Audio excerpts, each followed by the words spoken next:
Hello, this is Brian at Front Range Home Inspections. I was here on inspection this morning and noticed the seams were missing, and we didn't have the siding attached very well. So basically, all our siding is loose. The wind catches it and it'll rattle and make noise. It also allows for wind and air to get in behind the siding as well, and affect the R value.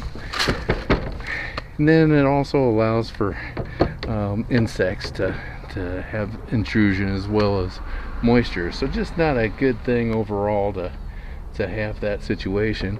And this was from the original install on there.